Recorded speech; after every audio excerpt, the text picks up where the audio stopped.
Do we get a deal on a fishing charter if we invite your grandma to come with us too?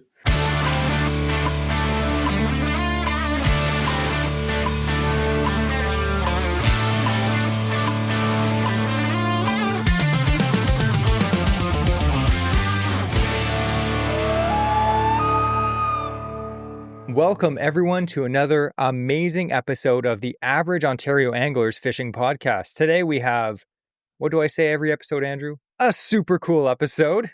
Today is no different, of course. We have an awesome guest this episode. We're going to be talking all about fall musky fishing. So if this is your first time listening to this podcast, welcome. My name's Jesse, and with me is the man with the beard and the huge mustache. Or no, the mustache and the huge beard. It doesn't matter. They're both gigantic. It's Andrew. How's it going, man? Doing all right. And yes, they are gigantic. I'm just really fat as well. So they look kind of like appropriately sized. Yeah. So anyway, last episode, we talked with Chris Tatosco, who is an absolute weapon on the water. He is an insane kayak angler. We talked all about fall bass fishing techniques. Bass are cool, Andrew, but you know what? When the water gets chilly like this, I start thinking about one fish. And what is that? Don't say salmon. We're done with that. It's going to be the fish of 10,000 casts. Yes. Or for Andrew, 6 casts, and that's it. He catches a 50.5. But yeah, we're talking all about musky today. And if you're wondering why our guest isn't here, it's because we decided to record this first part first because our guest has a very limited amount of time for recording. So we're going to do the interesting fishing fact first. We're going to read some reviews, and then we're going to get to our guest and talk all about fall musky fishing. We're going to talk about musky fishing at the end of September, October, November, all the way until the ice comes, which is a time that I actually went fishing with this guide in particular, and we had a heck of a day. But before we start talking about musky fishing, I'm getting excited.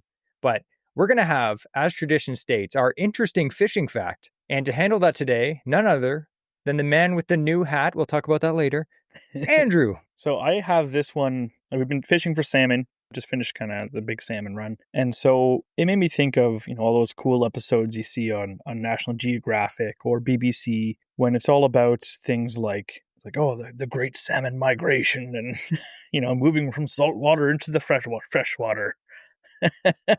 And like, it's really cool and impressive. But then I was thinking about other fish, and, a lot of fish don't have that ability. Or do they? Dun, dun, dun. So I wanted to look at some other species. I had heard some stories of some surprising fish species that are able to withstand a fair bit of salinity in the water. For example, largemouth bass. When I say largemouth bass, what do you think of? Freshwater, weedy lakes, swamps. Slop. Yeah, that's largemouth territory. And you're absolutely right. They've been living, though, in Florida's coastal lagoons and bays with salinity levels about 15 parts per thousand. So if I say, 15 ppt, that is how strong the salinity is of the water. Now, essentially, just to kind of briefly explain that, ppt, or parts per thousand, it's the standard way to measure salinity or dissolved salt in water. So fresh water is normally between 0 and 0.5 parts per thousand. Very, very little salt, obviously. Brackish water is anywhere from 0.5 parts per thousand to 30 parts per thousand. And ocean water is about 35. Think of that as kind of the range that we're going to be talking about. So largemouth bass have been found living in lagoons that have about 15 parts per thousand. So that's quite brackish. It's about half the salinity of the ocean. And just to mention, the ocean, I didn't realize how salty it is because I had never gone to the ocean until me and my wife went to South Carolina maybe 7 years ago. And it was my first time swimming in the ocean. And as soon as I went in, I dove under and I was just instantly, I was like, it's so salt. You could taste it. It's so salty. It's ridiculous. Mm-hmm. Yeah, that's crazy. So the really cool thing with these bass is they actually have specialized cells in their gills. So they've adapted to have these cells that pump out the excess salt, and they adjust their kidney function to hold on to more water. So a while ago, I had another interesting fishing fact that was about, fish peeing, right? Yep. Freshwater fish are peeing all the time in order to keep salinity in their body, whereas saltwater fish, they pee infrequently because they're trying to retain that fresh water, and they're just expelling salt all the time. So these bass have developed or adapted with these specialized cells in the gills to pump out excess salt. And the bass, the other species we're going to talk about, have these cells, and that's why they're able to do it, and adjusting, like I said, the kidney function. Now, to put this in perspective, telling a freshwater fish to go live in brackish water like that would be like me telling you to go live way up on a mountain where there's half the amount of oxygen for you. Is it humanly possible? Yes. Are you going to be working twice as hard just to function? Also, yes. Yeah. Oh. Like, it's uncomfortable, but they're doing it. Smallmouth bass, they've also been tracked in the tidal portion of the St. Lawrence River. They can survive months straight in brackish water. And again, they use the salt regulating cells. They also will stick, they've noticed, to fresher spots of water. So the brackish water is usually found when you have fresh water flowing out into the ocean, and it's mixing with ocean water. So what these bass will do, they'll find areas of the river in these sections that have fresher water. And that's when they'll try and stay there. So they're not as adept at it as it. The smallmouth aren't adept. That's the word. They're not as adept as the largemouth bass, interestingly enough, but they can manage it. Another one of my favorite species, the northern pike. You think of it sitting on lily pads, northern lakes and whatnot. They've been caught in Hudson Bay estuaries and coastal Alaskan waters. They will, in fact, overwinter alongside smelt and herring out in the ocean, like in that kind of mixed water out there. They can tolerate modern salinity by actively controlling how much salt leaves their gills and, again, how much water they conserve. So the same thing, they're adjusting their kidney function and how they specialize cells. And, it kind of makes sense. Like, pike will eat anything, but if you could choose between eating a sunfish or eating like a seafood buffet, like, yeah, these pike are living large. Pike are dumb, but they're not that dumb. Another one, walleye, which I don't know why, but I was kind of surprised that walleye could do the same thing. They've been noticed around Lake Winnipegosis and Hudson Bay tributaries. So not quite as high salinity as the pike, but still fairly large, about 12 ppt. Pike can go up to about 15 ppt, similar to the largemouth bass. But I always think of like walleye. I guess the thing that messed with my head is like walleye are known for their sensitive eyes, and I wonder if their eyes get itchy being in like brackish water. Their eyes, they glow red instead of, white. They just look like they've been heavily drinking the whole time. Well, they have salt water. I wonder if these fish taste better. Like, hear me out. Saltwater fish are just pretty much brined in salt their whole life, and they taste amazing. Like, saltwater fish taste great. So these freshwater fish, like bass, which generally aren't the best tasting fish in the world, maybe they taste just that much better because they've been brined in salt. Yeah. Let's try it, Andrew. I'm down. Let's go. Another interesting thing, though, is like a lot of these species, they'll be out there seasonally. So, and they might be out there like walleye. They've even noticed, the pike and walleye, they've found them like wintering. So they'll spend like maybe half the year or a quarter of the year out in these areas, and they'll move back into more freshwater areas. But even channel catfish, they've been in the Gulf Coast estuaries, the Mississippi Delta. Their kidneys are really good at handling stress. Like, we know that catfish are like indestructible. Yeah. So they can survive in brackish water indefinitely. They're suspecting. They haven't found a limit to them, so they suspect they could be in brackish water the whole time, whereas the previous species you talked about kind of move in and out of it. The last one I'll talk about for freshwater fish here is the long-nosed gar. And I wanted to mention this one just because, like, this thing's a dinosaur. It's survived mass extinction events. Pretty much. So if anything's going to be able to survive saltwater, I'm like, yeah, it's not really a surprise. But they've been found along the Atlantic and Gulf coasts. They can also breathe air, like gulping air off the surface, which I'm not sure if that helps them as well in this. But they can thrive from anywhere from pure fresh water, so like 0 ppt, to almost marine salinity of 35. Wow. They can be almost fully ocean going, which is absolutely insane to think of for what's considered a freshwater fish. They seem like the kind of fish, though, that could literally handle anything. Yeah, absolutely. Their scales are like full out armor. It's just like, well, whatever. You could probably literally just live in a puddle on the side of the road and be fine. Yep. And the one thing I was going to mention as well on the flip side of it, like I said, we have lots of fish who they'll do it either annually or at some point in the life cycle they'll move into from the ocean to fresh water is commonly what we think of. But one that I was kind of curious to see, something that, like, I'm sure you've heard reports out in Australia or down in the States where they found bull sharks like far inland. Now, we don't have bull sharks on the coast of like Atlantic and stuff like that. It's too cold of water for the bull sharks there. So I was thinking, do we have any sharks that have ever come inland, like specifically sharks? So I did a bit of research, and it turns out that yes, we do. We have the Greenland shark, which are a slow-moving shark. They primarily just are scavengers more than like a chasing predator. They can get really big though. But they have been found, they caught one actually in the St. Lawrence River near Quebec City. Like, Wow. That's over 400 kilometers inland from the Atlantic Ocean. Imagine trying to explain that to your fishing buddy. You're like, man, I caught a shark today. They're like, well, what was it? You're like, it was literally a shark. No. It's one of the farthest verified inland shark records in North America. Wow. Now, that's a verified record of one that was caught. So the potential is there could be some that have come even further, right? Absolutely. But was kind of my research into the fish's ability and kind of understanding why they're able to do so. And yeah, many different species of freshwater fish have been able to adapt to live in like brackish water, which I would consider completely inhospitable or impossible for them to do so. So that's pretty cool. That is cool. And that is excellent example of an interesting fishing fact, because it was an interesting fact about fishing, kind of. If you guys ever catch a shark, please, if it's in freshwater, tag us and say, heard it on AOA. That'll do nothing for us, but I just want to see it, people. All right, I thought we could do AOA news.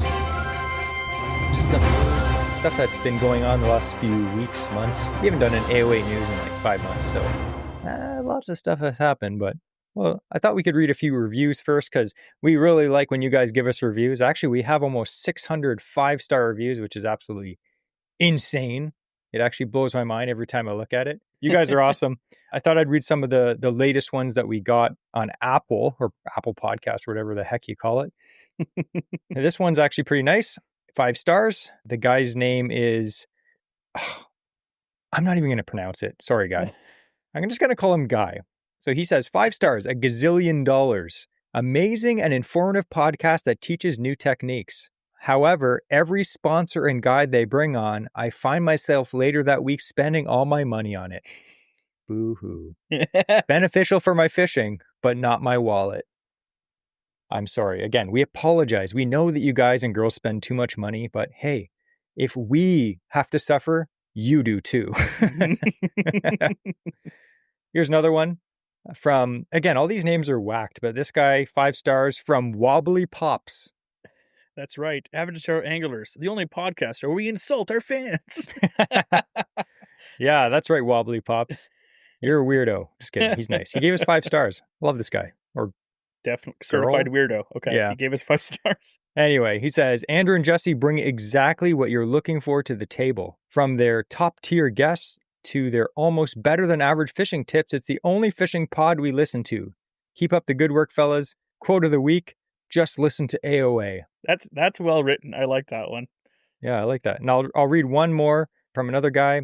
5 stars, amazing. He says, from Ontario, recently started fishing to help mend my mental health. Podcast is hilarious and informative. Exactly what I was looking for. Fishing is great. I was having a conversation. Maybe it was with this guy. Maybe it was with someone else on Instagram. And we were talking about how fishing is absolutely awesome for your mental health. Life is so stressful now that you've got so much going on, work, the economy, like just everything is crap. But get out fishing. I guarantee it'll make you feel better. Unless you're that first guy that's just complaining that he has to buy a lot of stuff. So you don't have to buy everything. You don't have to, but moderation, right, Andrew? Moderation's for the weak. All right. The next part of the news is something that Andrew's going to talk about. It's about something that he's wearing on his noggin. Yes. So this is from our first run that we did. This is the Average Ontario Anglers hat. So we had a limited run last. We got our new order in, so we have more hats available in this charcoal front with black on the back, trucker cap style, and then we also have blue and white, like navy blue on front and white mesh back. So if you do have a desire to pick one up, we've had lots of good reviews lots of the ones who ordered them the previous batch, they were saying it was the most comfortable hat they've had. We really appreciate, the feedback on those. We wanted to make sure that, we took a long time choosing the hat style and so like that, going through multiple options to find one that I would feel satisfied if I purchased it and got it delivered. And I was like, okay, this is good. And I think the main thing that we've heard from people is, and it's what me and Andrew thought when we picked out this hat after trying many hats, is it's the most comfortable baseball cap you'll ever buy. Mm-hmm. It is like, what is it? A flex fit snapback. So yeah, it's the snapback, like a trucker crop style snapback, but it has the flex fit band. Yep. So you have the adjustment of the snapback, but it also has that micro adjustment of like the elastic on the side, and it is so comfortable. The last run that we had was 48 hats. They sold out in 5 days. Yeah. So if you are looking to get a hat, I'll put a link below for the email. It'll directly send to Andrew and he'll hook you up. Thanks for that. Yeah, the email, I was just going to mention, it's averageloonmerch@gmail.com. But yeah, it will be posted down below. Hit us up there. We're trying to keep all the orders on the email. That way I don't get confused again like last time and, struggling to make sure I get all the hats orders filled. Exactly. All right, last part of news, not really news. We would just like to say thanks to all of our listeners, of course, especially all of our Patreon members, which donate a few bucks every month to help keep the show running, because there are expenses to running the show, of course. But we'd like to give some shout outs to some different places around the world of where we have listeners, which is always cool, because we always kind of think it's all Ontario, which, let's be serious, 85% of our listeners are from Canada, all across Canada. But we have a lot of listeners in a lot of different places. So we would like to say we're going to do a few of these every week, every episode. But we'd like to thank, we have a few listeners, not just one. We have a few listeners in South America. That's pretty cool. They probably catch way cooler fish than we do. Yep. So we have listeners in Hong Kong. Isn't that cool, Andrew? That's If awesome. You're that listener from Hong Kong, thanks a lot. We have listeners, not just one, but we have multiple listeners from Saudi Arabia. Wow. That is cool. Yeah. We'd like to thank our listeners from Poland, Romania, South Korea, Russia, France, Zimbabwe, Singapore, New Zealand, Latvia, Belgium, Switzerland, Ireland, Germany, the Netherlands, Norway, Sweden, Australia, United Kingdom, and of course, our fishing buddies from the South, the United States. And that's just a few of them. There's a lot more. So if you're listening to this podcast from anywhere else than Ontario or Canada, send us a message. I want to know where you guys are from. That's super cool. Send us a message on Instagram or send us an email. We love hearing these. I got an email from a guy who he lives in Africa and he literally fishes and listens to our podcast in Africa. And that's super cool. What I'm really curious of is how many, like the guy in Hong Kong or Saudi Arabia, like I wonder, are these Canadians or like North American people who are maybe just visiting towards stuff? Yeah, either they're visiting or maybe they're stationed or living out there or something like that, right? Yeah. And it's just kind of like a reminder of home to be listening to an Ontario podcast. I'm not sure. Or I wonder like how many are like just really bored. People from that country who are like, oh, here's some random thing from the other side of the world. I'll just listen to this. Like that I think is hilariously awesome if that's the case. Yeah. Again, send us a message somehow on our Instagram or email. And if you're one of those random people from a random place that's not Canada here, we'd love to hear from you, especially if you're not a Canadian. That would be even cooler. If you're not a Canadian and listening to like English content, try and help build up your vocabulary and learn how to speak English, use a better example than us. I was going to say, this is not the podcast. We are not that informative. I'm sorry. All right, that's enough fun. You're probably wondering, when are we going to talk to our guest? So actually, our guest today, he's just about to come on. You're going to see him come on. It's actually Travis. You can see I'm wearing his hat right now. See? I was going to wear the AOA hat, but I wanted to support Travis too. We're going to talk with Travis from Kawartha Fishing Charters. Now, Travis is a multi-species guide that fishes mostly the Kawartha Lakes, obviously. He fishes for all kinds of fish, walleye, pike, bass, but he has a special love and skill for catching muskie. And he's a guide. He's a muskie guide, especially in the fall. So he is a pro at getting people on fish. So this episode is going to be all about tips about catching your first muskie or being more consistent in catching muskie. And again, you never know what's going to be in the mix, right? Andrew will tell you, giants come out of nowhere sometimes. It's the best when they do. Absolutely. All right. So as mentioned, we actually have Travis from Kawartha Fishing Charters. And as we mentioned, he's a multi-species guide, super talented, but he has a special love for muskie, don't you, Travis? Yes, I sure do. And why is that? I mean, they're the king of the fresh water, right? Doesn't get any better. I love casting, I love trolling, but there's nothing better than bringing your bait back and just having a muskie just clobber it like a freight train. Absolutely. So before we get into talking about fall fishing for muskie, why don't you tell us a little bit about how you got into fishing and what you do throughout the year in your guiding? So I started when I was, 4 years old. I grew up on a little stretch of river by Trent University. Started fishing just off the dock, started in a paddle boat. Actually, no, sorry, it was a rowboat. I used to row upwind, just drift down and fish and, catching walleye, bass, panfish. Then once I started doing a bit of trolling, started catching some muskie and stuff. Yeah, just that was the history, right? So just got out like almost every day when I was super young, and yeah. The addiction started. Yeah, exactly. Yeah, especially once I got my first muskie. I got it on a white bass spinnerbait. I think it was like, I don't know, 28 or 30 inches or something like that. And I was like, oh my god, like this is awesome. So then I started buying like some bigger, like the biggest Rapalas you can get, and started trolling with them and stuff. And yeah, I did a lot of trial and error for sure. I didn't have a whole lot of people that fished around me, my aunt and uncle and stuff. Didn't get out with them too much. My dad wasn't much of a fisherman. My mom wasn't. My grandma was, though. They actually used to own a resort and a little tackle shop down in Campbellford, Percy Boom. So that was, way back in the day. But yeah, she was quite a big fisherman back in her day. So I still get her out the odd time. That's awesome. Yeah. I want to fish with your grandma now. Yeah. I don't know why. She's gonna kill me. It's fine. Do we get a deal on a fishing charter if we invite your grandma to come with us too? Yeah, sure. Yeah. It costs double. Yeah, really. Yeah. Yeah, you can look after her and then I'll just fish. No. But yeah, unless you want to fish with a bobber and whenever we go out fishing, she'd always be like, well, make sure you get the extra large minnows. And I'd be out there using a spinner bait, and she'd be there with a bobber and, a large minnow, like 4 or 5, 6 inches. And she'd be catching huge bass and stuff and some pike down that way. And yeah, it was always been fun out with her. So that's awesome. I love stories about people fishing with their grandparents. Yeah. I know it seems normal for us because my grandparents both fished, and same with Andrew. But a lot of people didn't have that, right? They're just getting into fishing for the first time themselves, which is really why we have this podcast, because we love talking about our experience that we've had fishing for the last few decades, but also getting on, experienced anglers and guides like Travis who fish a lot more than me and Andrew do. So they have a lot more that they can tell us, and they actually catch fish. So that's a bonus. Me and Andrew, sometimes we get skunked. All the time. Everybody gets skunked.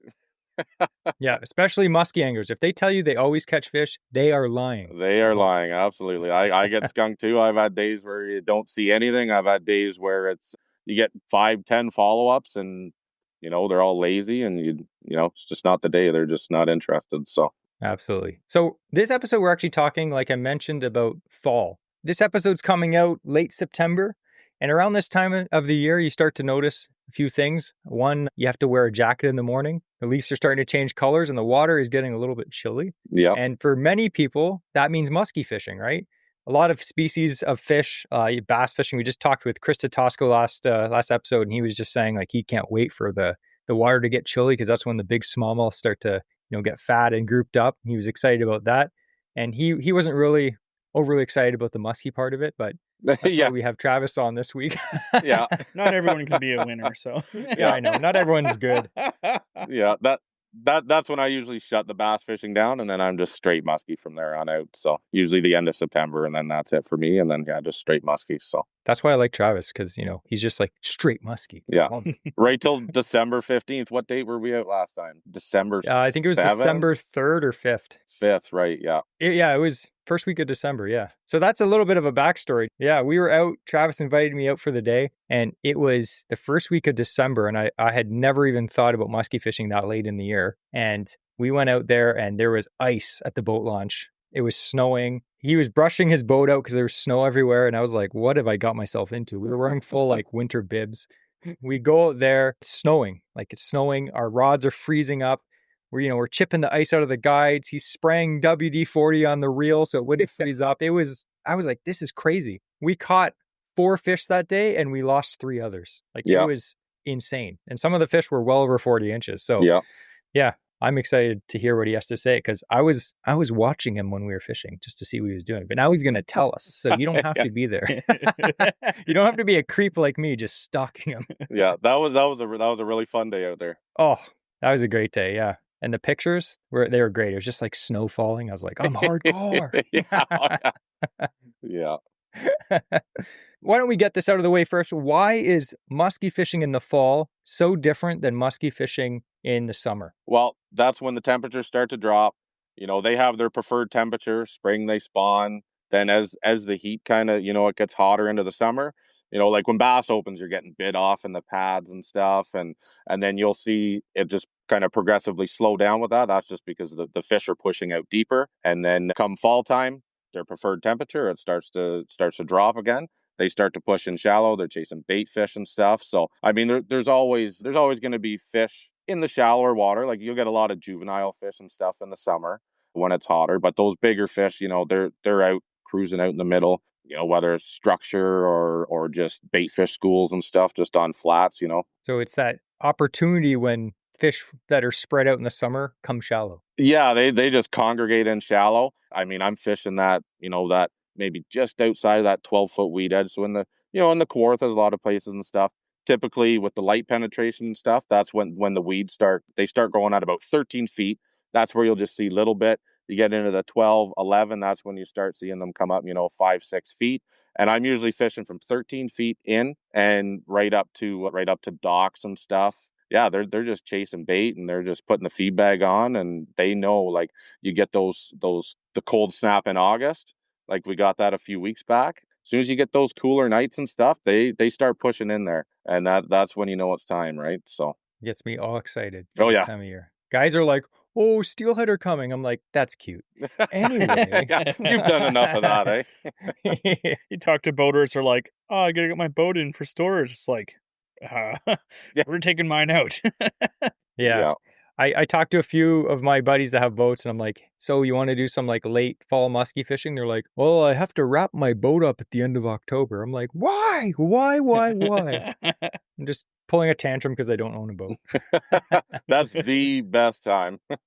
Yeah, exactly, right? Yeah. So you kind of talked about key locations, shallow versus deep. We know in the summertime, a lot of the fish, the bigger fish anyway, like you said, they're kind of in deeper water where their preferred temperature is. And the importance of bait fish. One thing me and Andrew noticed a few years ago, we were fishing for muskie on a popular lake, and we were fishing areas that looked good, but there was nothing there. We didn't see anything. And then we went to the other side of the lake in a similar structure, and we started seeing bait everywhere. Like, there's bluegills and minnows and things popping out of the water. And we started seeing muskie everywhere.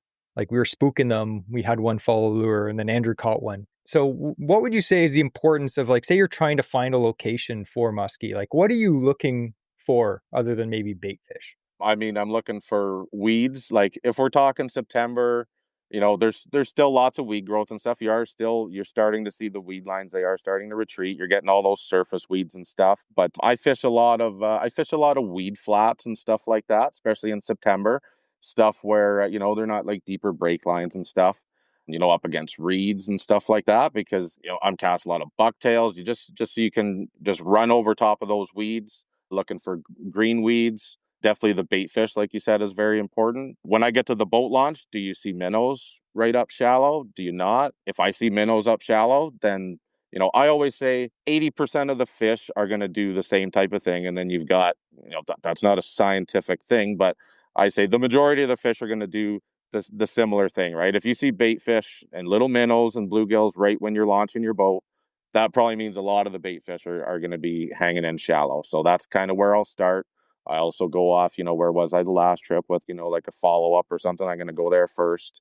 But they still push in and out, but they're, majority of the time they're going to be like 13 feet and under. So that's great, because like for an average angler like me and Andrew, sometimes you get to the lake and you're like, where do you start? It's so much water, right? Like Andrew and me will go out, and what are you thinking, Andrew? Like, start the motor at the boat launch? Like, all right, where do we go?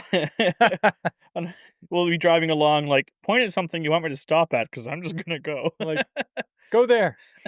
Yeah, that looks good. Hey, sometimes I got to do that. Yeah. Right?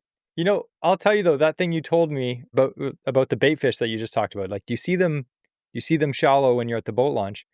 Travis told me that, I think this year or last year when we were fishing together, he's like, oh, look around, and if you see the activity at the boat launch, the fish will be like, the minnows will be up shallow. And now every time I go fishing, when I launch the boat, I'm looking for that. Like, I don't think I ever thought about that before.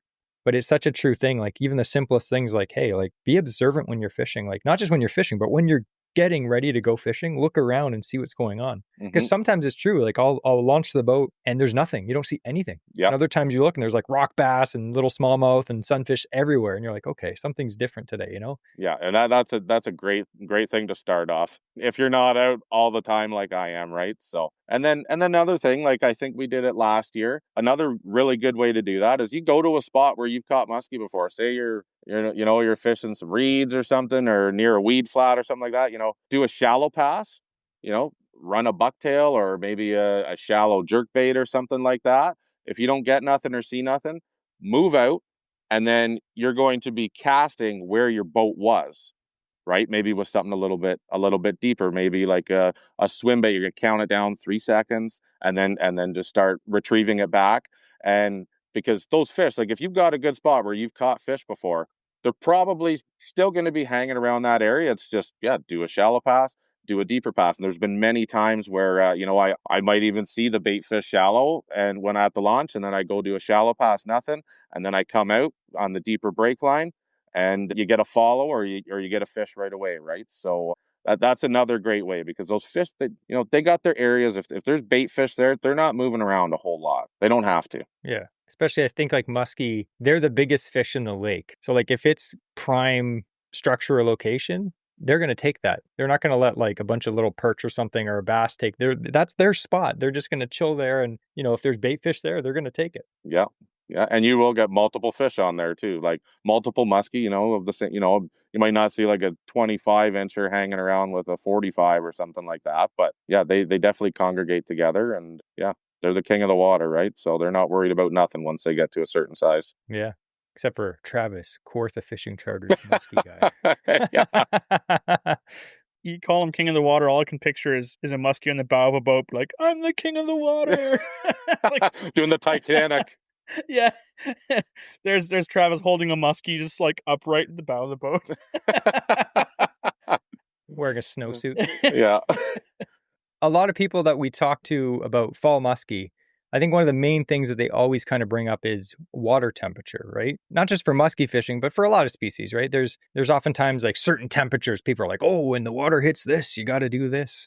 Do you have any thoughts on water temperature? If someone's going out, what they should kind of keep an eye on? Yeah. So, I mean, every year's a little bit different. This year has been like, it went from spring to summer instantly and never stopped. Just the temps raised super quick, stayed like that. And then this fall, late summer, like a few weeks ago, that cold snap we had in August, it went from 82 degrees down to like 72. Now I was out yesterday, it was 63 to 65 on the lake. That's just, normally you get that September where it's like, get down to 70 and it'll be, 68, 72 for a couple weeks, but it's just dropped like 18 degrees in the last 3 weeks, and it's just staying there. So on a normal year or something, I would say, once you get those cooler nights in August, you get that cold snap, it gets down towards, between 72 down to 65 and stuff. That's when they're going to be shallow. Absolutely. If you go out, you see the water temp 65 in September, 70 degrees, they're going to be in there. You just keep fishing that. Awesome. And then going past that, say the water temp drops another 10 degrees. So now you're looking at water in the mid 50s. What are you looking for at that time of year? So mid 50s. So usually turnover and stuff happen. I'm not an expert on turnover. I've been out 2 times when I've actually witnessed turnover happen, where I was out on a lake the day before. It was clear, it was fine. And then I went out the next day and it was just all just murky and everything. And like, you can't see, you can't even hardly see down a foot. I was like, oh geez, this like, it literally just happened last night. Right. And it was a really windy night that night. So that usually happens around like the mid 50s, right? You're 55 degrees, you get a few windy days, that's going to be turnover. So that kind of 55 to 60 is, I would break it down into 3 parts. You've got the early fall, that 60 to 65 to 70, 75, whatever. And then you got that 55 to 60. That's where I'm like slowing it down a lot more, kind of stop using bucktails, definitely like trolling and casting. I'm slowing it down a lot more. I might be hitting a little bit more deeper spots because they are setting up to kind of go hug the bottom and get in their wintering holes, right? And then even colder. So now we're talking like late November into December. Yeah, so that's going to be 35 to 55 degrees post turnover. And that's when these fish are they're hanging at the bottom. I'm doing a lot of jigging and stuff like that. That's where, you're just dropping her down, hit the bottom, crank it up once, and you're just popping it up and down. I'm also looking for any remaining weed growth because a lot of the weeds are dead at that time. But if you can find remaining weed growth, green or dead stuff. I mean, everybody always says look for the green weeds. I've caught a lot of fish in dead weeds. If it's going to hold bait fish, then there's going to be some musky hanging around. So, but predominantly it's deeper water that time of year. Very slow. You know how we were working the tubes, and you were using the Medusa and stuff, and it's just like you just sweep it 5 feet. And then you just slowly bring it back in. Sweep it like it's not like ripping rubber in September and or October where you're just like ripping it and nonstop, different directions. Is much slower. Yeah, it's almost like excruciatingly slow, especially like in December. Yeah, I kept like reeling really slow, and Travis was like, slower. And I was like, I'm literally going so slow right now. Yeah. And he's like, half the speed. And after that, I actually caught fish. So yeah, it definitely, you need a lot of patience when you do that, which is something I don't really have a lot. So I was happy that Travis was reminding me the whole time because like, it's like when you're at the dentist, right? When they're like, turn to the left, and then they're working on your teeth and you slowly start turning back and they're like, to the left. And they have to keep reminding you. That was Travis. He's like, slower. 5 minutes later, he's like, slower. Keep your mouth open. Yeah. So anyway, yeah, so that's great information. Again, the location, I guess, of these muskies, right? From September to December, it's very different. They come shallow and then they go back deep. So as long as you can understand, the seasonal movements of those fish, it gives you a much better chance of catching one. Because like you said, 80% of the fish are going to be doing the same thing. There's always flukes. Like someone could be like, oh, I was fishing in, December and I caught one in 2 feet of water. Like, yeah, that can happen, right? Yeah, absolutely. But if you keep track of like the basics of where the majority of the fish are going to be, it's obviously going to up your chance of actually catching a fish, especially if you're some dummy like me and Andrew. Right, Andrew? I identify with that remark. All right, let's get into techniques. Again, this episode is kind of for people getting into musky fishing. Maybe you've already been fishing your whole life, but you're like, you know what? I want to catch a muskie this year so bad. Or maybe you're someone that's like, you know what? I don't know what I'm doing wrong. I'm not catching as many muskies as I want to. I think that's most people really. But this is great. Now we're going to talk more about the technique. I know, Travis, I did some trolling with you one time, and the other time we did mostly casting. I know you do both of them, and you're successful with both of them for sure. So why don't we talk kind of a casting versus trolling thing? Trolling for me is something I do not have a lot of experience doing, especially for muskie. Like me and Andrew, we just smashed a bunch of salmon in the harbor trolling out of the flatback canoe. But it's different, pulling flatfish behind the boat and trolling giant lures. So why don't we talk a little bit about trolling and why it's effective? So trolling this time of year is great. They're super accessible. My bucktails are probably my number one in September when you're in that kind of 65, low 60s to 70 degree water temps just because they're in shallow. So I'm trolling bucktails. I do some crankbaits and stuff, some shallow invaders, shallow raiders and stuff like that, but it's primarily bucktails.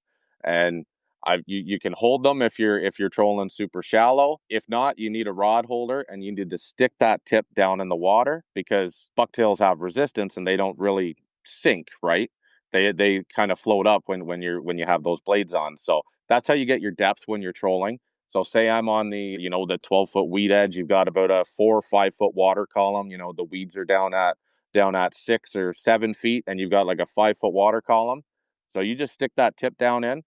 That keeps you in the strike zone the whole time. I mean, they're not used to seeing bucktails down 5 feet necessarily, right? When you're casting bucktails, you don't have it like that. Not that time of year. I slow roll them as it gets closer to turnover and stuff. But then you can control your speed. You can control the length of the bait. Like, so I can talk my setup. That's where a line counter reel is so key. So you can exactly replicate what you just did when you caught a fish. Your length, your distance. You can start at, say, 70 feet. If you hit weeds, pull it up to 60. If you hit weeds, pull it up to 40, and so on, right? And you just kind of go with that. Remember that in your head. You get a fish, do that exact same thing again. Is there a specific speed? Like bucktails, you can, like even when you're casting them, you can rip it, you can slow roll it. what kind of, if it's not giving up too much information, No, but no. as a guide, but what kind of speed do you normally try and troll a bucktail at? So I'm going to say that varies between, in September, that varies from 4 up to 5, sometimes a little bit more. Now, when I'm trolling, I'm doing a lot of heavy zigzagging. So say I'm going straight, I got it set to say 5.5, and I'm going to play around with this, right? Like, it's sometimes they're hitting quick, sometimes they're hitting slower. So I usually like to start out a little bit faster. So I'll get the boat going straight at 5.5 miles an hour, which is quick. It's quick. And you I was are going to ask if that's kilometers or miles. that's miles an hour. Yeah. Yeah. That's miles an Wow, that hour. is quick. It's fast. Yeah. That's as fast as Jesse's sports ball goes on full. Well, there you go. Almost. And then you just start zigzagging. And Yeah. that's gonna bring your speed down to, obviously a lot lower when you're doing lots of heavy zigzags. And that's also really good because, when you're casting, you see follow-ups and stuff, right? But when you're trolling, you don't know what's behind you. You don't know if that fish is following. So when you do that zigzag, say you turn to the left, well, the bait on your right speeds up. The one on your left slows down. You turn right, the opposite thing happens, right? It speeds up on your left, slows down on your right. So if you just keep doing that heavy zigzagging, that's kind of like you using a jerk bait or, a suic or whatever. That's kind of your pull pause. That's your little slow down and then speed up again, right? So that's the best way to do that because you don't know if you have follows and stuff there. So Yeah, we do the same thing when we're trolling for salmon. okay. We'll zigzag around, and like you said, the one lure will go faster, the one will go slower. And oftentimes when we turn, that's when we hook the fish. Because it's sometimes like if a lure is just going straight, fish will follow it and they're just like, not interested. But as soon as they're following and all of a sudden it speeds up and tries to go another direction, Yeah. it's that reaction bite. We're like, boom. So Yeah. it's triggering a strike, right? Like even when you're casting long distances or casting, we've heard that tip before of try and trigger the strike multiple times throughout that cast. Don't wait until your boat side to, now I'm going to change direction during the figure eight. It's like, okay, but you could try doing like changing things up anytime during that retrieve to do that. So it makes sense doing that. Trolling is just a long retrieve where you're not reeling. Yep, exactly. Yep. The longest retrieve, some may say. Always in the strike zone. It's a constant retrieve. And I think that's another thing about trolling, right? Because it's just the efficiency of it with any species. Your lure is always in the water. I mean, you can't catch a fish if your lure's not in the water. Usually, Andrew caught one that was dangling over the side of the boat. A bass came up. I beg to differ. But like if you have it at the right depth, like you said, you find out the depth that is perfect, you can replicate it, and your lure's always in the water 100% of the time. So you can just cover water and find active fish, right? Yeah, absolutely. So it's also good if you're a lazy man like me. Especially if you have a guide, because then you don't even have to drive. You can just sit there and do nothing. He's zigzagging around and you're just sitting there drinking coffee. Oh, see, a lot of people think that trolling is easy. And yes, I mean, it's the boat catching it, whatever. You're driving around, right? But I mean, I'm driving the boat, I'm watching the map, doing all the driving, and people are taking weeds off. Like you're going to be hitting weeds. And that's what you want. You want to be tickling those tops. So, I always tell clients when I'm out, like I was out yesterday, we actually got 5 musky yesterday. It was an awesome day. 2 45-inchers, 41, and then a couple under that. 13-year-old and his dad out. And, so I'm always telling people, okay, as soon as I set the rods, I say, okay, feel this line. Remember what that feels like. If it feels heavier, that means you've got weeds on the hook, but the blades are still spinning. If it's super light and you're pulling it, then it's got weeds on the blades have stopped spinning, right? So yeah, that's definitely very important. But you are going to be hitting weeds, and you want to be hitting weeds. You want to just be tickling those tops. So good tip for sure. So going into trolling slightly, like you mentioned bucktails and you mentioned a bunch of other baits. If someone was looking to get into trolling, maybe they've never done it before, what are 2 baits, like the absolute 2 best baits that you would recommend a beginner to get for trolling? A beginner to get? Well, bucktail, absolutely, which you're probably going to have that for casting anyways. And that would be double 10s. Oh, there you go. Nice. I like it. Double 10s, yeah. I like dark colors. But yeah, definitely double 10s. I don't really use anything smaller than that. Springtime, I'm using 8s and stuff like that. And there's a lot of guys that use bigger stuff all year. I'm in the business of catching fish. I'm not just looking for that big one. I got people out there, some people a lot of people are happy with like just catching a 36-inch, right? That is still a big fish. It's a small muskie, but it's a big fish, right? So I'm just out there trying to just latch on anything pretty much. So I use what works the most efficiently. And so I would say bucktails, and then shallow raiders are very shallow invaders. Those are the half plastic, half rubber, and also hard bait at the front. Yeah, you'd be a pretty good start with that. Awesome. And I'm going to link everything down below in the show notes. So if you guys are listening to this and you're like, what the heck is a shallow raider? You'll know now because you can click on the link. And we're going to link some of our favorite local tackle shops. So make sure to check those out. Okay. So we talked a little bit about trolling and the advantages. Maybe we can talk a little bit about casting. Now, why would you cast as opposed to trolling on a day? Because I love casting. That's a great answer. I don't really. The answer is I hate trolling. Because sometimes I want to punish my shoulders. Right? Yeah, yeah. I'm a big caster which I don't get out that often myself. But when I do, I'm casting. I'm not trolling, right? There's nothing better than reeling back a bait and it smashes it, right? So basically, when the trolling comes into play, like the other day, I had a 13-year-old out. They're smaller, they can't cast big shadzillas that are 9.5 inches or bring it back double tens. Easy to cast, but hard to bring back because of the resistance, right? So if I'm out myself and I'm just not getting bites casting or something, maybe just give a little break, troll for a couple hours. Maybe you'll see some stuff. I just got side imaging this year, so I'm just kind of working on that. Maybe you'll mark some fish. I haven't been doing as much of that, but I will definitely mark some bait fish and stuff. And that can be pretty important. So that can kind of give you a little sign if you haven't gotten anything. But yeah, primarily I'm out there personally casting, and the trolling comes in if it's a younger person or a beginner or an older person that just can't cast all day. And trolling's good. Like I've done trolling with several people, but I'm the same. I'd rather cast. Yeah. I'd rather punish my shoulder, like Andrew said. At the end of the day, I'll be like, oh, that was not worth it. But it's also, you can pinpoint spots, right? So like trolling is more like covering random areas, not specific spots. And casting is like, you can actually like pick apart a spot that you want to fish. Like say there's like a bunch of reeds or like a bunch of weeds and there's like a little opening with like a cut. You're like, okay, I can cast my lure into that. As you troll by, you'd never be able to get even close to it. So no. Different techniques for different things.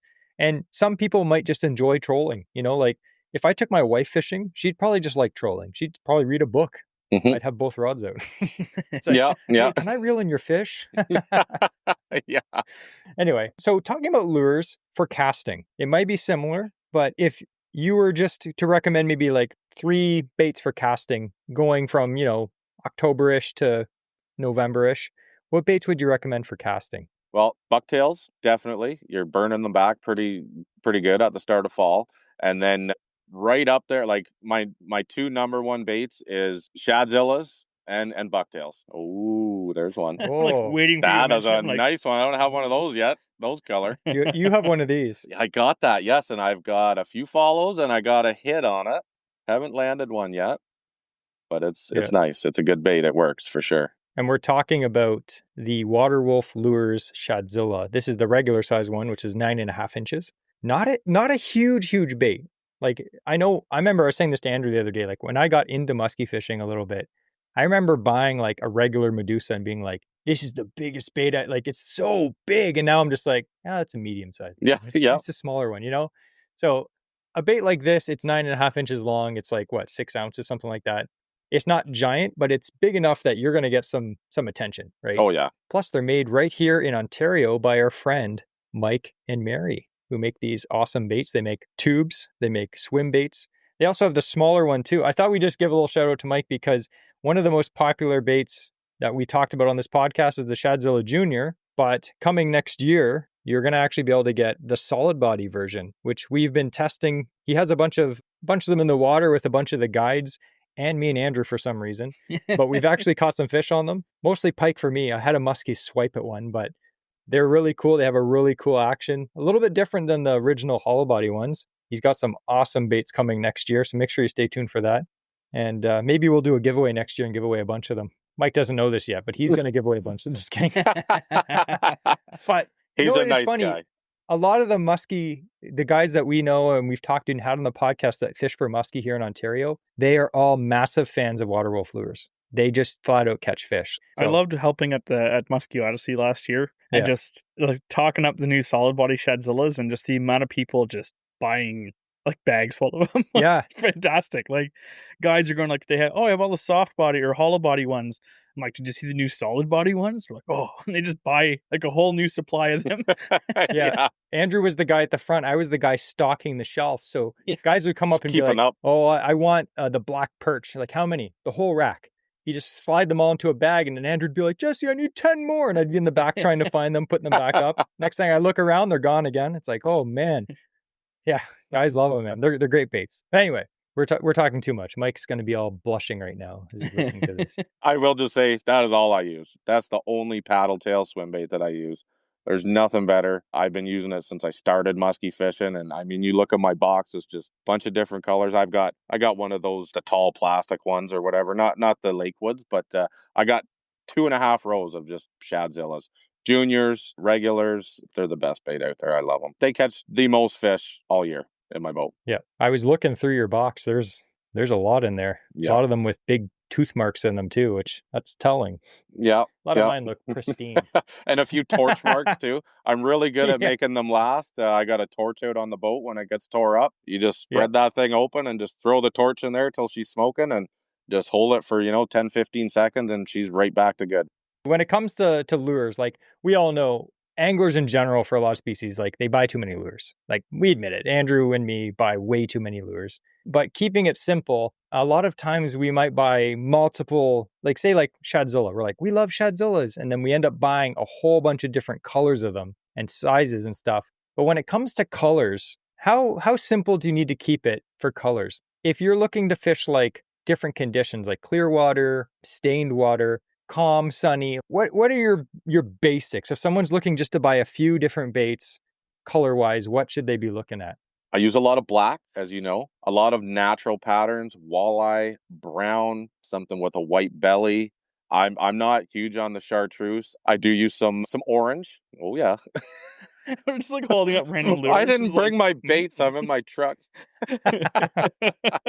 That's okay. We have like 500 here between the two of us. So yeah, but black is probably my number one. If you want to go buy something, go to waterwolflures.com, pick up like a black perch, a black zombie. The white does do good as well. Yeah, get yourself like a black perch and a white one, and that's gonna kind of give you both, right? Yeah, I've heard that from so many guys though, like musky guys. Like whenever I listen to like podcasts or I fish with them, and they're just like, when in doubt, just buy black.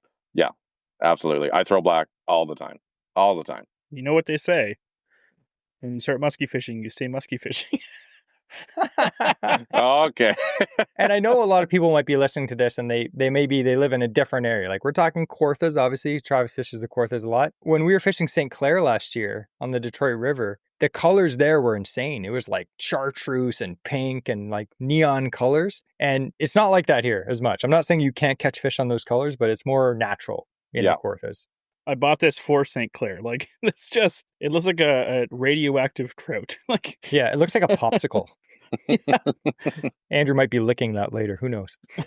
I dunked it in my coffee. All right, so we kind of talked about trolling, casting, different lure choices depending on the situation as well. And then we talked a little bit about Travis yelling at me, but let's talk a little bit about retrieve speeds. I know you're kind of talking like about bucktails, like ripping them in pretty fast. Maybe a good question would be, what is a common mistake that anglers make when they're retrieving their lures for muskie? Again, this all depends on the time of year, right? So, early fall, I'm burning them back. As I get closer to turnover, you get closer to that 55 degree, I'm slowing it way down. And I think it is very tough for people to slow it down because I know I'm a muskie angler too. You when I'm bass fishing and stuff, it's like, oh my gosh, slow down, slow down, slow down. So one thing to do that, to help yourself do that, is get a slower retrieve reel. So many people they got the high speed. Now I'll use that when I'm using the rubber and stuff in the late fall, just because it has a quick pickup speed, but I'm still working it slow. So if you have an issue with that, go pick yourself up a lower speed reel, and you can still move it as fast as you feel better because you're reeling it fast. But that bait is not coming back to you as quick as it normally is. So that's a great tip. I did that. I bought a 5-to-1 because I'm just like a fast reeler. Yeah. And it looks like I'm reeling in so fast. I'm just like cranking it in, and it's like, it's only like 20 inches per crank or something. I'm like, yeah. Yeah, that's the best way to do it. Absolutely. I think it's funny. Sometimes you have to buy gear to give you a slight handicap so that you don't do stupid stuff. Yeah, it's okay to admit your mistakes to other people in front of thousands of people on a podcast. Not reel in too fast. Andrew, on the other hand, he can reel in nice and slow. He's good at that. He's the finesse. He is. I'll look over at him and he's just like slowly reeling in, just enjoying the day, and I'm just cranking. I'm like, oh, I gotta slow down, man. Then he catches a fish. I'm like, why did he catch that? That's one thing good about having, multiple clients in the boat, even when it comes to like bass and panfish, not just muskie. I've got 2 kids out and their parents out. There's always a variation of speed, right? The kids are typically working a bit slower, unless a teenager. I'm like, okay, slow down a bit, They're just pop, pop, pop, pop, pop. And it's like, hey, slow down a bit. But you get 4 people out in the boat on that, or even 2 people when I'm casting, and you see the variation. Okay, and I'm always watching, right? Okay, that guy's working it pretty quick, and they got a fish. Then I tell everybody else, okay, let's just work it back a little bit quicker. And every day is different, right? So it's nice to be able to have that. It's not just me that's fishing, right? So also, just to mention too, like we're going to talk more about this after, but Travis definitely would love to take you out fishing if you're listening to this and you're like, you know what? I personally, like myself, when I fished with him, I learned a lot because like I fished a lot my whole life, but getting into muskie is something new for me. And I was like we always said, a guide will teach you things that it would take you years to learn yourself. Or maybe you're just dumb and it would take you forever, like me. But well, that's me too, trial and error. Yeah. So when you're fishing with someone like Travis is chill though. Like a lot of people are like, oh, I don't know if I go with this guide. Like I get people on Instagram messaging me and they're like, what do you think about this guide or this guide? I'm like, well, I don't know them, but I can recommend these guys because I've dealt with them and they're chill. Like they're chill. They're nice to fish with. It's not awkward at all. That's Travis. It's just like a chill day. So we're going to put all the links below in the show notes if you want to check them out. See if you can book a day for the fall. And how many people can fit in your boat, Travis? Primarily 2 for casting, 3 for trolling. I have taken 3 people out on the boat, but that's got to be like experienced musky fishermen. You get, 8.5, 9.5 foot rods with, 8, 10, 12, 14-inch baits flying around. It's a safety concern, right? So typically I take 2 people. If you're looking to get out, grab one of your buddies and go and catch all the fish. And like me and Andrew do, I catch the fish he watches. Actually, yesterday he killed me. He caught 3 salmon. I caught 0. I was so mad. It was funny because I was just yelling at him the other day because I caught 3 and he caught 0. And I was like, man, it sucks to suck, man. And then we went out yesterday and the same thing happened, but the opposite. I was like, I tried not to rub it in, but I did feel, quite superior. Absolutely. I'm the king of the water. Yeah. And then king of the water. Next day, you're the worm. Yep. All right. Let's talk a little bit about weather because that's something that we all unfortunately have to deal with, especially in the fall. The weather seems to be a little more sketchy and dangerous. I don't know. Maybe I fish out of a canoe, so all weather is sketchy for me. But don't worry, Travis doesn't guide in a canoe, thank goodness. But let's talk a little bit about weather and how it affects fishing, right? How would you say different weather fronts affect muskie movement in the fall? So like say you're fishing in the fall and like a big cold front rushes in. How are you going to change the way you're going to fish? I do find at the start of the year, like when you're getting those first kind of cold fronts, that's great. That's what kind of snaps them on. As you get, closer to turnover and stuff, that can definitely, shut them down a bit. That's a day that you have to slow it down, right? I always find, my favorite weather is consistent weather. That's anybody's, right? You get 2, 3, 4 days of the same weather. That's what all fish like, not just muskie. But, you come out, had a cold front in October or something and it's blowing and, it's freezing cold. You're definitely going to have to slow it down a bit. Yeah, I would say that's one of the most important things during that. What if it's one of those really, really bad musky fishing days where it's like just still, flat, calm, bluebird sky? What's your game plan for a day like that? Like we dread it. Like that's the only time Jess and I go fishing and the weather's quote unquote nice. The rest of the year it's like we're fighting storms and cold fronts and wind. And then musky season comes and we're like, finally time to go musky fishing. And then it's, the hottest day of the month and it's no wind. Yeah, when it's really hot, I mean, you get that kind of warm snap or something like that. It's nice and sunny. They might push out a little bit deeper or whatever, but I've had some really, really, really good days when it is bluebird skies, when a lot of the stuff you hear, I find that I just find it's just not exactly what I follow, right? The traditional musky rules are not, it just kind of seems to be a little bit different for me. So, and I've also had some, really amazing days and tough days on, my favorite type of weather is when, the wind is blowing pretty good. You got a good 25, 30 kilometer an hour gust.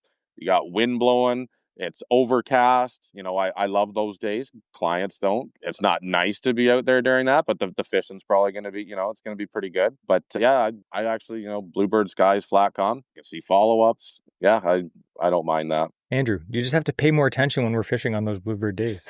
You're just looking at the scenery, not at the fish. It's nice in a crisp, one of those hot fall days. It's beautiful in the water, but yeah, we had a trip a couple years ago we went, or was it last fall? It was last fall, yeah. And like we tried everything. We didn't see a single fish. Like not even like spooked, no follow, no strikes. We couldn't even see bass. Like there was nothing. It was a Lake weird seemed dead. Yeah. It was beautiful in the water though. Yeah. Those are the days that are nice. You can take off your sweater or whatever, right? Yeah. And I didn't feel that bad though, because there's 3 or 4 other boats musky fishing on that lake. When we got back to the launch at sunset, they were all like, "Man, what a tough day! Didn't see anything." I was like, "Oh, okay, we're not completely useless." Yeah. Hooray! Yeah. You know what? I'm obviously I talked to a lot of people at the launch. I have a tough day musky fishing or bass fishing. I always ask people, how was your fishing? Oh, it was tough. 80% of the time, they're probably having the same type of day you are. So don't be too hard on yourself. You're probably not terrible at fishing. It's just the fish are being terrible that day. Always blame the stupid fish. That's what I'm going to say. Or the co-angler. Unfortunately, that's usually me. It's like, Andrew, why did you bring 18 bananas in the boat again? It's like, that's my lunch. Smuggle them in, eh? Yeah. So let's talk about the best time of day. I know when you're a guide, you kind of fish a certain time of the day. But say someone's just getting out for a few hours. They're like, okay, I finally, I grabbed the boat and I have a few hours to fish on one day of the weekend. What would you say is the best time of day in like fall to go fishing if you had to? Is it morning? Is it evening? Is it in the middle? Leading up to sunset for sure. That's my most effective time for sure. I mean, you get 2 guaranteed feeding windows during the day. That's going to be morning, and that, sunrise, and that's going to be sunset. If you only had 3 hours, I'm getting out there 3 hours, 2.5 hours before sunset, and I'm going 30 minutes after. And you're probably you're gonna run into something. So you get to sleep in. That's awesome. I love it. Even better. As a lazy man. And if you troll, completely perfect. Sleep in and don't cast. Yeah. Now when I'm booking people and stuff too, actually Musky 360, the app, that's a great thing to have. They got the moon windows, the minors, the majors, and you can go ahead. Yes, that is the one right there. And you click on moon and you scroll down to the bottom. And if I'm booking you right now for November 15th, I'm going to look at November 15th and it's going to tell me the minors and the majors. And if we're going out for, say a 4-hour day, that's where if it's in the morning, I might try and go in the morning or might try and go in the evening. Now, I do catch fish all around those times as well. But, I want people to have the best chances when they're booking. So that is a great app for that because you can go into the future and see the future. You know what? It's something we've talked about before on the podcast is the majors and minors and how important it is. I forget who we were talking to, Andrew, when we were talking about that. And we were like, oh, I don't know if it makes that big of a difference. And on this trip where we caught like 4 muskies, we looked back at the pictures because we didn't know in the majors and minors where we didn't pay attention. And then we looked back at the pictures and we looked at the times and they were all caught in the majors and minors. I was like, okay, I believe in it now. Yeah. The rest of the trip, nothing. Yeah. We got 4 fish. Yesterday we were out. We had the window from 12:30 until 2:30. That was the major. And we started at 1 and we caught 4 fish in 2 hours and I think 15 minutes. 3 of those fish were in that major window. One was right at the end, and then we got one about 20 minutes after or whatever, and then it shut down. And then our 5th fish that we got, that was right before the minor that started at 7:30, and we were kind of off the water at about 8:15. So it's definitely, I do catch fish inside, in and out of those windows and stuff, but definitely something really good to follow, especially if say you've had a follow up or something like that. It's a good fish you want to go back on, not just a 30-inch or whatever. Go back on them during that minor or major. For sure. Absolutely. Especially if you see a fish, you're like, okay, I know where it lives now. I'm going to come back when it likely will be feeding, right? Yeah. Let's talk a little bit about something that we should always talk about when we're talking about muskie, which is safety and muskie handling. I know that's kind of like drilled into the heads of everyone that muskie fishes. You need the proper tools. These fish, they're big, they're ferocious fish, but they're very delicate fish, and it's very easy to hurt them and to kill them, actually, which I think just a lot of people don't think about. But why don't we talk a little bit about that? What are some tools, Travis, that you 100% need if someone's just getting into muskie fishing? What are some tools it's like a non-negotiable? You need these tools. Obviously, a big net, very important. Not everybody's going to start out and go buy a $300 musky net. You need long pliers, jaw spreaders, and hook cutters. That is the 3 must needs. Absolutely. And I will show you why. So I was just trolling around for muskie. This was early summer or whatever. And I trolled around for an hour. I was just heading back to the boat launch. Boom, fish hits. So I get in the net. I'm out there with my dog and by myself. So the fish hits. I get it in the net. So I got my pliers right underneath me. Hook cutters were at the front. So I'm taking this fish off. I got my hands in the gills and I got my short pliers. Not doing that anymore. The fish kicks. The 5/0 hook goes in my finger, just the top of my knuckle. It goes in and then right back out again, still connected to the fish. The pliers are tangled in the net. I asked my dog if he would bring me the pliers. He wasn't listening. He was just kind of looking at me funny, like, what are you doing? I'm sitting there and I'm stranded. I'm handless, right? I'm holding the bait that the fish is still attached to. And I'm just kind of looking around. I'm like, hey, what am I going to do here? And it thrashed around a couple times. I'm like, oh my gosh, like just holding it. So I just went 3, 2, 1, and I just cranked it out. I don't know if it was adrenaline or that hole got super stretched out from it thrashing, but it came out super easy. And I was very happy because I'm thinking, like, what am I going to do? Like, am I going to have to punch this fish in the head or something? Mike Tyson him or something? But that is a first-hand experience, but very important. Long pliers, and also always keep your tools, especially when you're solo, right? It happens so quick. Like it was just there's absolutely nothing you can do. So always keep everything kind of around you, right? Yeah, and that way you won't have to punch a fish in the head. I wouldn't actually do that, but in the spring I had, like, I can't imagine having a muskie attached to the hook that's attached to me, but like I had a smallmouth bass and it didn't go past the barb, but I had one of the trebles like prick almost to the edge of the barb into my finger, and all I could do, like, I had it down on the boat deck and I'm pinning the bass down, and I was actually fishing with Andy. We were at the same weekend as a pike tournament we had, and I'm like, Andy, can you pass me some pliers? Like, give me a hand here, because it's true. Like when you're trying to control a fish, that it'll just start moving on its own. I was putting a lot of force holding that smallmouth bass down so it wouldn't, put it past the barb, and I can't imagine it being a muskie that's on the end of it. You can't control that thing. No, not fun. Oh, that's terrifying. Yeah. And 100% just for being quick. Hook cutters, you need them. You don't think you can get away with a pair of wire cutters. Buy bolt cutter, hook cutters. We've got to the point where if we hook a muskie and it you're like, I could probably get the hooks out. We just cut them. Yeah. Just cut them and just be fast, get the fish back in the water. Especially the big fish, they seem to be very hard to revive sometimes. So you get the hooks out as fast as possible and get the fish back. Because, I mean, they always say hooks are cheap, muskies aren't, right? Muskies are very expensive, actually. If you keep them, you get a huge fine. They're not cheap. And the thousands of dollars of equipment. Exactly. The other thing I was going to mention as well there, Jesse, is as much as possible, work with the fish in the water.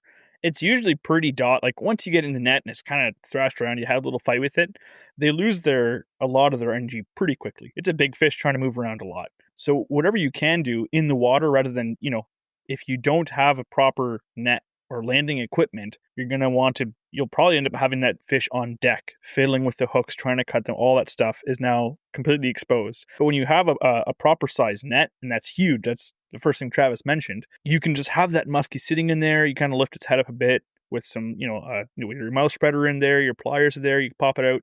And it's only a few seconds that the fish's head is out of water and it's right back in the net. So you're saving a lot of time that way too. So that's just something, when you have the right gear, you're just setting yourself up for a successful release.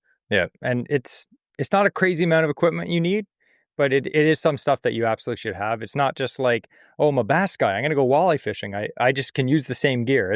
You need specific gear for this type of fishing. It's expensive a little bit, but it's worth it. Once you catch your first muskie, especially a decent sized one, a lot of people, they get hooked. And a lot of people become legit muskie guys or girls, and that's all they fish for. That's how much of a draw it has. And usually you see them, they've got grizzled faces, long, weird beards, cuts all over their hands, and they're just weird people. But I tell you, if I'm at a tackle shop and there's some old grizzled guy looking at muskie lures, I want to talk to that guy. And if he's weird, I'll slowly back away. Hey, look, it's just Andrew. I'm like, hi, sir. Oh, hi. Those are my people. Yeah. So we're going to wrap this episode up. Again, we would really like to thank Travis for jumping on the episode. Again, I had a great time. I fished with Travis twice. One was in December, like we mentioned. The other time was opening weekend this year. I had a great time both times. That December trip was probably my best muskie trip of all time. Like, I caught 3 fish. It was insane. It was just a great time. I learned a lot. So if you're looking to learn, we always talk like guides. It's great. Go fishing, you catch fish. That's cool. But you can go fishing and learn from a guide. Like I was asking Travis, he's probably so annoyed at me. I was asking him all this stuff the whole time. I was like, oh, when we're fishing here, like, how far do you let your bait drop? And he's just like, I don't know, a few feet. Like, it's just like, he's telling me all this stuff. And, you get to look through their tackle boxes and see what kind of lures they use. You can see how they are working the bait if they're fishing too. And they'll show you. He'll be like, oh, I'll show you. Throw me your rod. He's like, cast out. He's like, do it like this. And I'm like, okay. Some stuff, it makes sense in your head, but until you do it or see someone do it, it may not click with you. And you may have a harder time catching fish if you're not doing it the proper way. Or if you're dumb like me and you reel in too fast, right, Andrew? It's like me not knowing how to fish diving rises. Like, I needed to see it done, and then unfortunately see someone else catch a fish on a diving rise that I owned. But you're welcome. Nice. We're gonna wrap up this episode. We're gonna do a little story time, and Andrew's probably gonna try to do that in 60 seconds or less, because we had a pretty interesting experience the other day, and I thought that the odds that the people that did this that are listening to this podcast are pretty low, but I think everyone else will enjoy this story. So I'm going to tell it as we experienced it. So we're out there fishing, we're trolling for salmon, and you'll see the odd boat around us where we're fishing as well. And we look over, like we see like this guy paddling furiously with his little plastic paddle. We're like, what is that? Like, that's a weird looking boat. And like we're, I don't know, like half a click away from this guy. We're like, okay, that just looks odd. And as we keep trolling around, we get closer, and I'm like, that's like a raft of some sort. It turns out it's a double thick queen air mattress. Oh my gosh. It's got Intex in the side, and yeah, there's these two young guys on it, and like the one has this little plastic, like from like a dinghy paddle, like a dinghy paddle, and the other guy just has a piece of like 2x6 that's split that he just found on the ground. He's like paddling with that, and like we were kind of waiting to see if they would hook into a salmon, because honestly, as humorous as it was to see it, we're just like, if the salmon has a hook in the side of its head and then thrashes against the side of that's going down quick. Like, we didn't see a landing net, anything. It's like no life jackets. That's a good comparison to what we talked about, Travis being safe on the water, having the right equipment. And then we have this example. two teenage kids in an air mattress, and it was windy. It was windy. They were fighting the wind. They paddle so hard for like 15-20 minutes, make it like 100 feet, and then they'd do like 3 casts and be blown all the way back. We should have towed them out into the lake next time. Anyway, if you are those people, props on getting out there, but next time, wear a life jacket. Be safe. Yeah. So we're going to end this episode with a little bit of housekeeping. As we mentioned, Travis is Kawartha Fishing Charters. How can people find you, Travis? So you can find me on Instagram at kawarthafishing.charters. Same thing on Facebook too. I primarily use Instagram. Then you can also go to kawarthafishing.com. Nice and easy. Awesome. And I will put the links down below in the show notes. And make sure, if some of you smart people go on a guided trip, especially for muskie this fall, Travis, make sure that you mention that we sent you, so he knows it was worth spending an hour on here with us. And don't be shy if you guys have questions or anything. I get a lot of people that just message me on Messenger on Instagram, and I chat back and forth with people. I'm pretty open about stuff, so most stuff. I've seen Jesse call Travis while fishing. He's like, between these two colors, what would you use to fish? It's like, hey, Travis, you know that lure I stole from you? Yeah. Would it be a good time to fish that? I'm fishing that spot I pinned last time I fished with you. What's best here? Yeah, pretty What's much. been working? Probably a Shadzilla or a Shadzilla Junior. Guarantee it. We're going to link all this down below in the show notes and all the lures we talked about as well if you're looking to get some of these. Again, we really recommend that you support your local tackle shops if at all possible. We talked about Water Wolf lures, stuff that's made right here in Ontario. It's fantastic stuff too. I just wanted to say one more thing. I just wanted to give a shout out to Muskies Canada. It's a very good organization. Lots of great people. I've only been a member for, I think this is my 3rd year now. It's great. We meet not in the summer, but once a month in Peterborough. You know, there's lots of chapters around, but you'll get a lot of knowledge. They usually have a guest speaker. The people there are great, and they do a lot of good stuff for musky fishing. They, we do a lot of funding, we charity like fundraising and stuff like that. They fund a lot of stocking programs and whatnot. So great thing. If you're even thought about it, join. It's like $60 a year. Become a member. Come meet me in Peterborough at the Legion, second Wednesday of every month. Or if you're in Toronto, there's some other chapters, Ottawa and stuff. Definitely a great organization to be a part of. Absolutely. And I'll put a link below to Muskies Canada as well. Yeah, they do. We follow them on Instagram. They do a lot of good for the fishing community and the fishery in general. So absolutely. So I didn't tell Travis this because I totally forgot, but maybe I'm being mean. I don't know. Probably. We end every episode, Travis, with a quote of the week, and we always make the guests do that. You can say whatever you want in 1 or 2 sentences to end this episode. It could be inspirational or insulting. Your choice. Do you guys beep stuff out? No swearing. No. Set the friggin' hook. Hook sets are free. You feel anything? Set the hook.